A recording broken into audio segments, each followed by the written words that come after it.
Miami football with Cam Underwood from State of the U. And Cam, we'll bring you right on here and set you up for a game that we were talking about in the offseason a number of times because we expected, and most of us circled November 10th as, well, Miami's here, Virginia Tech's here, everybody else is wherever, they're all mixed up. And so this is going to be the game that Virginia Tech, especially since they're at home, will have their shot to knock off Miami and win a division championship. Otherwise, it's Miami's. And that's what we thought from the second week of January until, about 3 or 4 weeks ago. Yeah.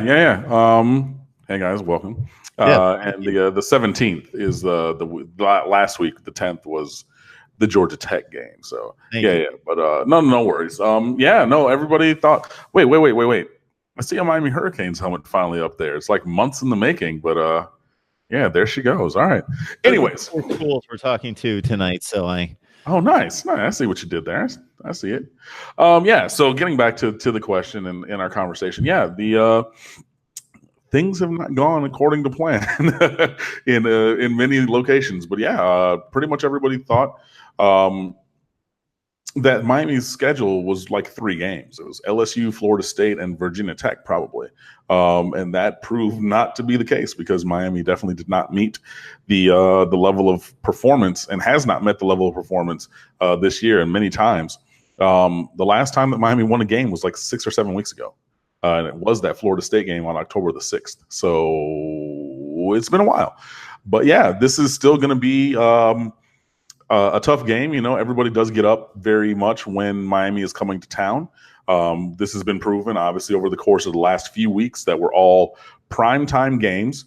Virginia, Boston College, Georgia Tech. Somebody else was in there.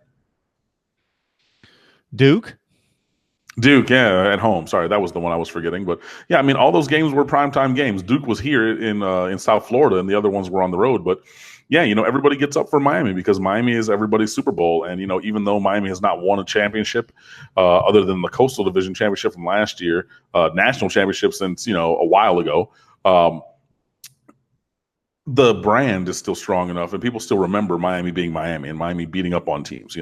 Virginia obviously got the better of us in the last game of the Orange Bowl, 47-0. But I know that, they've been a thorn in our sides, which makes no sense because even this year's team is average at best. But, when you're better than bad, which is what Miami's been, then, you're good enough. So, Virginia Tech is still going to try to rally the troops and everything. It's a 3:30 game up there, but they're still going to have that strong inner Sandman. They still have, team, school pride and things like that. So, they're going to get up for this game.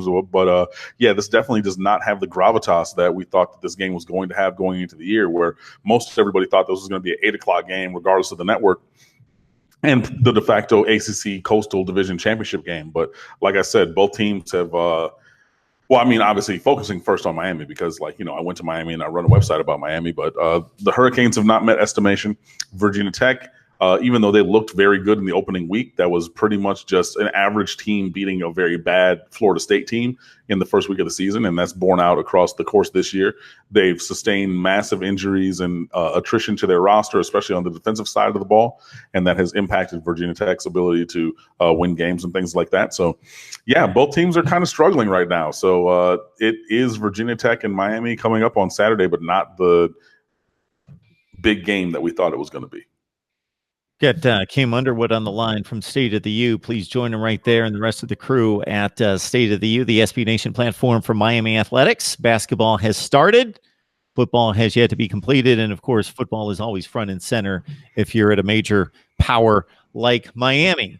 So even in the offseason, they've got the recruiting fix for you and everything else as we head toward 2019. But still some work to be done here, trying to get to postseason play. Before we talk about what happened last week and talk about the upcoming matchup in particular, there is a long history with these two schools going back to the Big East days and some heated competition, some very important games, some memorable games. Where does Virginia Tech stack up in the lineup of foes in regards to rivalries and venom from previous matchups and all of that? Virginia Tech like we play them every year, but they're kind of the one that, if they're good, like, heading into this year, like you circle the date and say, okay, off in the future, you're going to go against the Bud Foster defense, that lunch pail defense. Now, it's Justin Fuente, not Frank Beamer as the head coach and everything. But I mean, I care about them the week that we play, and then really not other than that. I mean, Florida State, that's ongoing all the time. Florida, they're cowards and they've ducked us for years because they've beaten us, Miami, one time in my lifetime, and I'm 37. Like things like that. Like those are teams that, like, no matter what's going on. I mean, like we haven't played Florida since 2013, and yet, there's always animosity there, whether you're going back to, in the 60s, they were trying to get a quarterback of theirs a record. So they had, a goal line flop. So they let Miami score to get the ball back so that this guy could pass for more yardage and run up the score. Obviously, like, the Bourbon Street Brawl before we beat them in the Sugar Bowl years ago. Things like that. I mean, like that against Florida is ongoing. Against Florida State, it's always ongoing. Like you're always looking across the aisle and saying, okay, this is our rival. This is our competition, things like that. Historically, I would say Nebraska, even though obviously, that was at the inception of Miami being a championship caliber team, not necessarily recently, although Miami and Nebraska did play in 2014 and 15 respectively. Apart from that, I mean, yeah, I mean, those are really the big ones. I mean, and Virginia Tech is clearly in a tier or two below those, those massive ones. I mean, if you're talking about like the vitriol, as in the strength of the emotion, it's got to be Florida and Florida State. That's going to be number one. If you talk about the historical connection between the teams, then you're talking Notre Dame, Oklahoma, and Nebraska.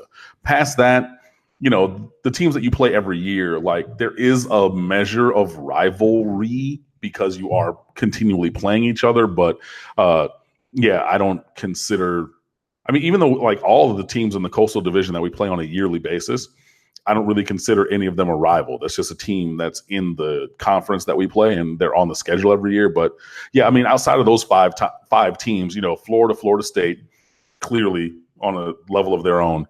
And then, Oklahoma, Nebraska, and Notre Dame on that historical tier.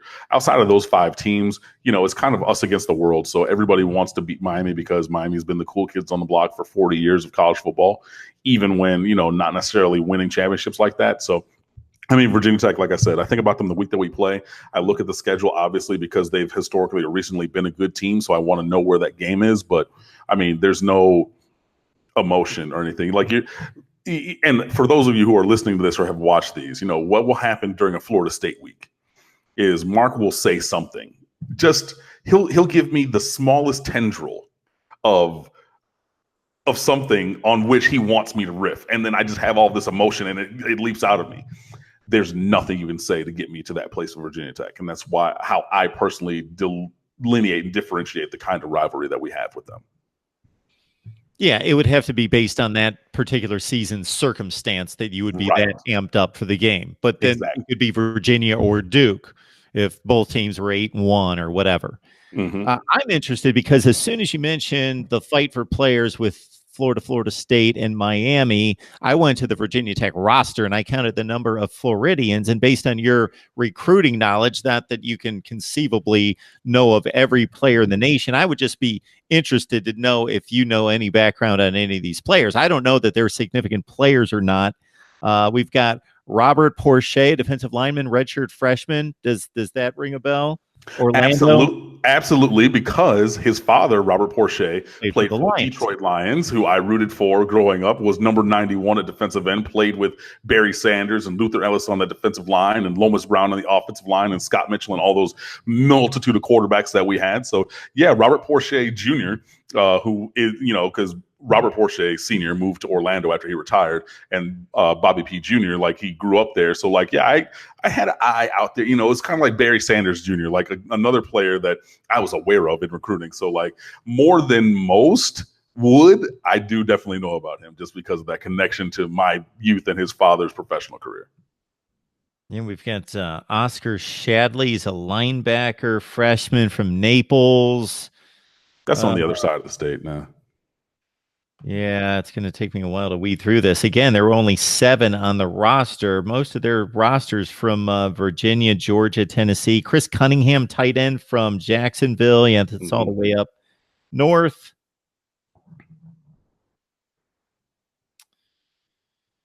Have there been any players from the past that got away that come to mind? I mean, Isaiah Ford is Okay. from Jacksonville as well, I believe.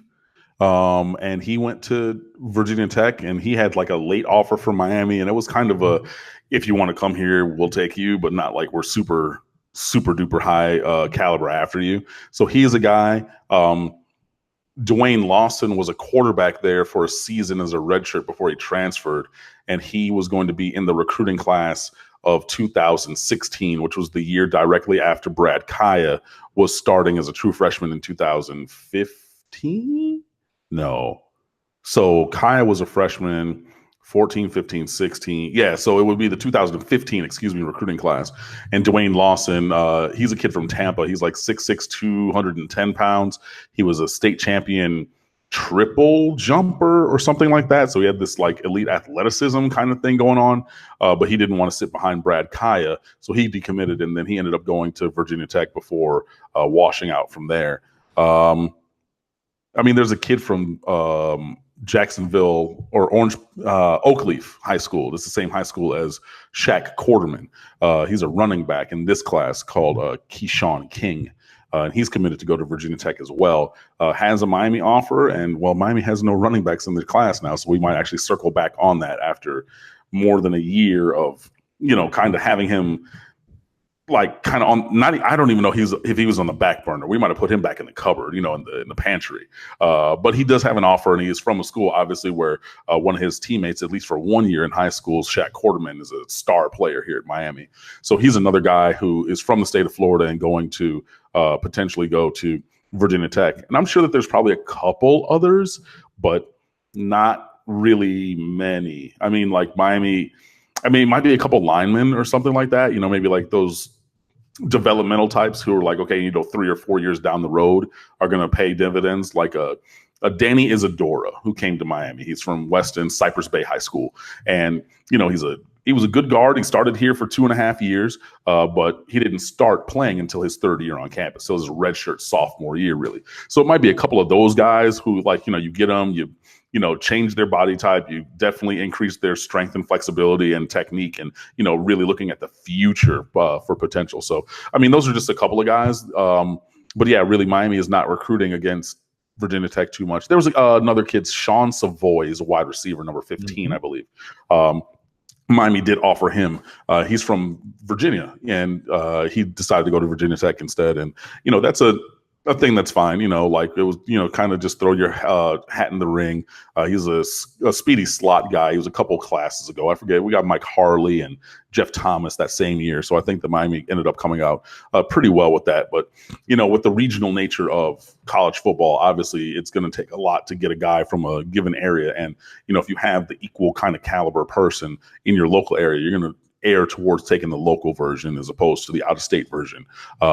Which I wrote about in the recruiting rules, which is still up on State of the U and is going to stay there for a long time because I work really hard and it's really good.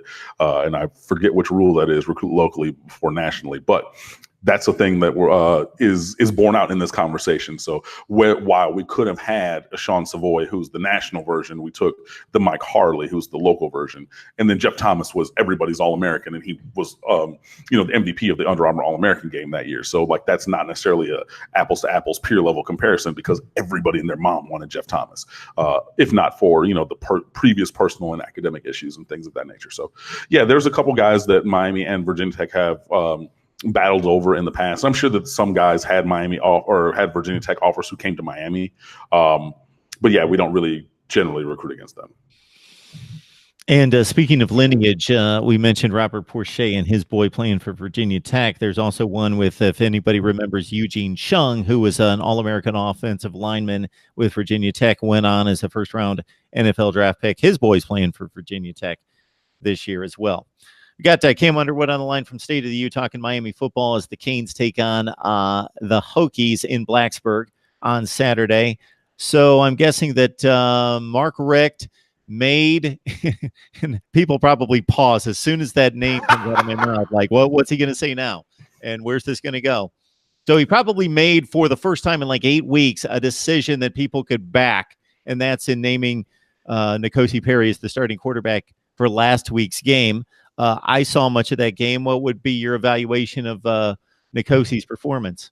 Yeah, there were still some things that could improve, but he hit a higher percentage of his throws. He ran at times where he needed to. He definitely, as his teammate D. Wiggins said in their post practice media availability, today, Perry put the team on his shoulders on that 15-play, 95-yard touchdown drive. Like, that's what you want to see. Like, okay, was it the most efficient? Like, sure, you want one play, 95 yards, but we didn't get one play. We got 15, and he made some things happen. And I had to watch it on replay because I was in my cousin's wedding on Saturday evening. So, family comes first. So obviously I had to step away from my fandom and things like that. So I had to watch it on replay. But, he did miss Brevin Jordan on a would have been wide open touchdown. Like, Brevin Jordan is still running if Perry sees him. But, I saw a buddy of mine who writes for another site, so I'm not going to name him or them, but it was a good piece of analysis where he said, when you do hard play action, like as in you turn your back to the defense and you kind of tuck down and tuck the ball into your belly, you have to take a picture of the defense before you turn. And you're not really going to have time to turn around and read everything. Like, you got to kind of glance at where the picture you had taken before you turned your back. And that's what he did. Now, the defense obviously figured that out and kind of tilted their coverage towards Jeff Thomas, which, absent Amon Richards, who's now disqualified with a career-ending injury, you're going to do that over towards Thomas's side pretty much every time. And that was why he missed Jordan, because he was kind of going off his pre-snap read, which you have to on play action, especially when you're a younger quarterback, and not like read the field, because, hey, you don't have all that time, especially with Miami's offensive line. But had he had a softer play fake where he didn't turn his back to the defense and he kind of could have looked out the corner of his eye, like I tried to terribly pantomime right there, he could have seen Brevin Jordan down the middle. And that's one that sticks out, obviously, because it's points.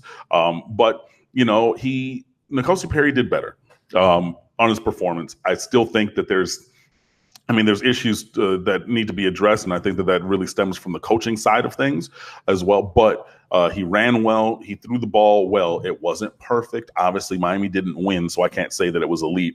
N'Kosi Perry did fumble the ball on 3rd and short one time that gave Georgia Tech, back the football. So you got to tighten up that ball security. And he was under center for that one. And so maybe the fact that Miami's offense is heavily predominant on shotgun, being under center was maybe – it could have contributed to that fumble, but regardless, it doesn't matter. Like, you can't have those fumbles and things like that. And obviously other turnovers on top of that. DJ Dallas with his 3rd fumble in 2 weeks, his 3rd lost fumble, his 4th overall, because there was another one against Duke where he fumbled it on a punt return and recovered it. Things like that, those penalties, the offsides against Gerald Willis to extend the drive. Well, go take a 4th and 7 down to a 4th and 2. They convert that and then they score. Georgia Tech is, things like that. But overall for N'Kosi, I think that was a building block kind of a game. It's definitely a moral victory kind of a thing. Like, it just is. I think that his performance was more towards what we wanted to see, although there's still very much room for growth, obviously, on the accuracy, on the raw number of yards, the raw number of touchdowns, and the points on the board. So I think it was a wise decision finally to move away from Malik Rozier. I know that we went back to him inexplicably, and he was so happy, and he did his interviews and everything, like, hey, I thought my career was going to be over. I thought I was never going to get on the field. That time has now come, and that's just what it needs to be. So even after a loss, Miami, Mark Richt said that he's going to stick with N'Kosi Perry again this upcoming week at Virginia Tech, and that's just what it needs to be throughout the rest of the season, unless or until you decide to play Jarren Williams. And now we're in this space where if Miami doesn't win anymore, then there's no more games after this week and next week. So you only have 2 more weeks left. You have to win 1 game to get to bowl eligible. So then you'll have this, including this week at Virginia Tech, you have 3 games left because Miami's not making it to the ACC championship game. I hate to break that to you in case you were holding out hope for that. That's not going to happen this year. They're, I believe, mathematically disqualified from that being the case. If not, then it's like 0.1% chance, but that's not going to happen. So now you have the ability to play Jaron Williams this week, next week, and then in the bowl game, if you so desire, and still have him maintain his red shirt. So he gets valuable game experience while you keep the asset, if you will, of him being able to play for 4 more years. So, I think it was a wise decision to move on from Malik Rozier. I wrote it in February that Miami needed to do this exact thing and move on from him. And it's taken all the way up until Thanksgiving for it to happen. But I think it's a wise choice for Mark Richt. And, hopefully N'Kosi Perry continues to get more comfortable and Mark Richt figures out ways to unleash the player that we saw in high school. And for Florida Mr. Football in 6A, for someone who broke and shattered records held by Dante Culpepper at Ocala Vanguard High School for 20 years, and all kinds of good players who went to college and, played college ball, whether it was FBS, NAI. But there was players who followed Dante Culpepper who went to college and played the quarterback position, and N'Kosi Perry shattered records by all of them. There has to be a way to unlock that player. There has to be a way to bring that player into the now, because he has the talent, he has the athleticism, but obviously the performance needs to get there. Maybe the study habits need to improve to really show that. But between the player and the coaching, that really does need to advance. But in any event, I'm excited to see that N'Kosi Perry is finally getting the keys, at least for the rest of this year, because Miami was going nowhere with Malik Rozier. And, honestly, it's at that point where we have to take the moral victories, we have to take the current growth and look towards the future. And you're not going to do that with somebody whose eligibility runs out in 2 weeks. So, yeah, moving on to N'Kosi Perry is a smart move. Cam, I'm not a math major, but the Canes are 2-4, 2 games left, so they get to 4-4. Pitt's 5-1. They lose the last 2, 5-3, I think. Yeah, there you go. There you go. You took that DJ Dallas storyline, so I'm going to stay with the running backs. Cameron Davis, 7th-rated running back out of Miami Carroll, coming out of high school, according to 247 Sports. Got his first real significant playing time in a long time, 6 carries, 48 yards.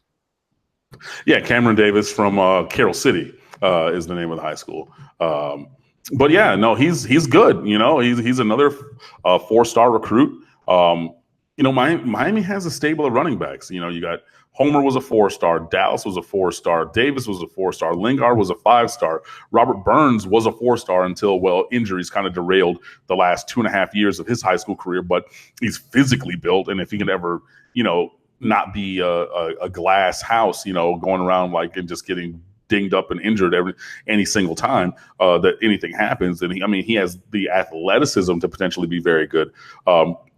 So yeah, that's a diverse set of running backs. And Cameron Davis, he led Carroll City to a championship last year, and that was with Naquan Wright, who's a senior this year. But last year, Wright was like a sophomore All-American on max preps, and he missed his entire junior season with a foot injury. So that put the entire onus of the offense on Cameron Davis's shoulders, and he made it happen. And you saw, once he gets going downhill, man, that was a nice touchdown run. I know it was a little slight cutback to it, but once he got going, he was shot out of a cannon. So he's a guy who has a multifaceted skill set.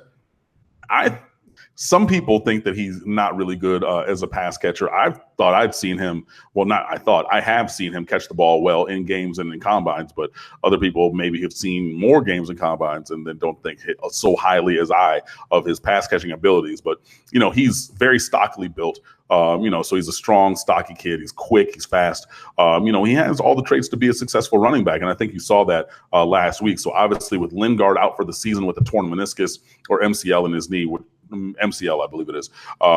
Davis moves up into that number 3 slot. So, he was kind of buried because, Homer's going to be your 1 or 1 and 1A with DJ Dallas. Lingard, he's the prototype. He's 6 foot, 202 pounds. And he runs I think he clocked a 4.27 40 in the spring. He was a championship hurdler in high school, and he obviously eschewed. I think he had 2 state championships he was going to defend as a senior, but he enrolled early, so he kind of passed those on to the next set of high school kids. But size, speed, build, everything. Lorenzo Lingard is exactly what you want. And, and Cam Davis didn't enroll as early as Lingard did either.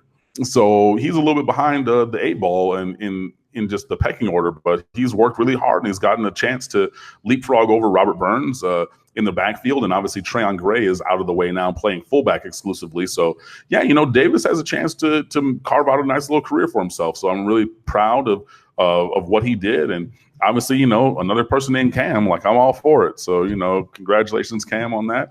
And hopefully you keep going. Does he have the same extended name, or do you have the same extended name? No, I have an E in the middle of mine, and he does not. That's right. You do. Yeah. Okay. Yes, it would be apostrophe RON with a capital R for Mr. Davis, the running back for Miami. Correct. This Cam Underwood joins us as much as I can possibly get him on here. You join him on State of the U covering Miami sports, football front and center for us. So you're in a position that you didn't expect to be watching these last two games with a bent toward 2019. Of course, you want the bowl game for all the cachet and get to see another game. And regardless of what tier bowl game it is, it still brings a level of prestige, and you want to be in that position. But for more than that is the practicality of the practices and the reps for the team. Yeah. What do you want to see out of this team the last 2 weeks? Who are those guys out there, despite all the disappointments? Are there guys coming back next year that, of course, it's going to be difficult for you to bring up anybody that we haven't talked about to some length, but that aren't commonly known, that you're thinking, hey, got a glimpse of him, got to see some of him. I like this, I like that, or I was expecting more, and 2019 is going to be huge for him. Some of those guys that are going to be front and center next year and weren't necessarily the last 2 years. Yeah, no, that's a really good question. To start that off, I have to start at wide receiver. Mark Pope was a 5-star out of Miami Southridge, and he enrolled later than a lot of, the early enrollees and things like that. It was rumored that he was going to early enroll, and then he didn't, and then he came in the summer, and it's been slow going for him to really burst into the spotlight, if you will. So, he's listed at 6 feet tall, but he's more like that 5'10 and a half, 5'11 size. So, he's was working at slot behind Jeff Thomas early in the season when Jeff Thomas was averaging like 29 yards a catch. So you're not going to really get in front of him. Same thing with Mike Harley, who's just a year older and one of the best technicians as a route runner on the team. So you're not really going to overtake him. With injuries, obviously, to Amon Richards and some other guys in the wide receiving core, Mark Pope has moved over to the Z receiver. So he's playing that position, and he's gotten targeted a few times, but he hasn't shown that same electric playmaking ability that he had in high school. If you go look up Mark Pope highlight, it is from the 2016 state championship game against Dr. Phillips. D. Wiggins, who has played a big role at wide receiver, was his teammate in high school. They ran a play, a 9 route going up the left sideline for Wiggins, and it was overthrown by a step and incomplete. And they came back to the huddle, and it was just like Michael Jordan against the Cavs when he hit the shot against Craig Elo. He said, "Yo, put me over there, give me the ball." And so they swapped positions, and then Mark Pope went and caught a 72-yard touchdown, which ended up winning Southridge the state championship. I saw him take a 99-yard kick return for a touchdown against Deerfield Beach in the state semifinal. I saw there's a viral clip, SB Nation Recruiting, Bud Elliott has a video, and it's up on our Facebook page as well, of Mark Pope just wreaking havoc during 7-on-7. One of the local coaches down here, Rick Williams, shout out to Rick. He had the tagline, if you want to win, put Noodles in, because Noodles is Pope's nickname. And he's just an electric playmaker. I mean, if you could give him in some space, punt return, kick return, as a wide receiver, and just let him work. That's a guy who I really hope to see grow through the end of this season and into next year. Likewise, Marquez Izard is a wide receiver. He's a big-bodied slot in the Anquan Bolden kind of mold, but obviously, if you're talking about playing slot, you're talking about playing behind Jeff Thomas, who's one of the most electric playmakers in America, and Mike Harley as well at that position. So he hasn't really gotten a lot of burn. So that's a guy I want to see some development from. Will Mallory, number 85, your number 2 tight end in the 2018 recruiting class. Brevin Jordan's going to be first-team freshman All-American at tight end. But Will Mallory has a great skill set as well. He's taller at 6'5" than Jordan, who's 6'2", 6'3". Mallory was a wide receiver in high school, so he's only like 208 pounds, but he's up to like 225. If he gets up in the 230s at 6'5" and can still move, that's going to be a guy who really I think is going to develop. Another guy that I want to see moving forward, well, pretty much anybody who wears an offensive lineman number, just all those guys just need to get better, because our offensive line is pretty trash right now. Excuse me. And then lastly, I will say On the defensive side of the ball, two guys I really want to see grow through the end of the season and into next year. Defensive tackle number one, Nesta Silvera, was a 4-star recruit from American Heritage, decided to stick with his commitment to Miami over Florida on signing day. And he's big, mean, and nasty. And I mean that all in the best way possible. And Miami is going to need guys at defensive tackle next year to step up and replace, Tito Odenigbo and Gerald Willis. And I think that Nesta Silvera can be one of those guys moving forward. And he has the size, the physicality, the strength, and the nastiness to be that. And I want to see that really come out of him. And then lastly, Gervin Hall at safety. He wears number 26. He flies around the field, and Gervin Hall will hit you. And I mean, if you have Amari Carter, who Kane's Twitter has affectionately nicknamed Mr. CTE because he is a brick wall when he hits you. He's like, yeah, he will deplete anybody. And then you have Gervin Hall, who can get from sideline to sideline and will also knock your mouthpiece out and spin your helmet around because it'll hit you so hard. That's a guy who I've been excited about for a long time. Got a knee injury that took up a little time from his spring practice, but those are guys. Lastly, Gervin Hall, but those are a lot of guys that I want to see a little bit more from this season towards the end, and also, if Miami wins another game and goes to a bowl game and has those extra practices, using those practices to move forward in that bowl game to, hopefully spin into really, advanced performance in 2019. Gervin Hall, 15th rated safety out of, number 184, according to 247 Sports in terms of overall player ranking for that particular class. So we'll look out for him. Miami, Virginia Tech, not exactly what we expected it to be, 5-5 versus 4-5 for Virginia Tech. So they could both be out of postseason play. Actually, the loser is going to help the winner propel themselves to most likely postseason play. So maybe one out and one in when it comes to bowl competition for these two former Big East rivals. All right, Cam, we always appreciate it. Hopefully we can catch up sometime next week. All right, man. Well, thank you guys for having me. And, hopefully next time we'll talk about a Miami Hurricanes win for the first time in forever. I'll see you. I wouldn't bet one way or the other on that one. All right, Cam. Understood. Thanks so much. I'm out of here.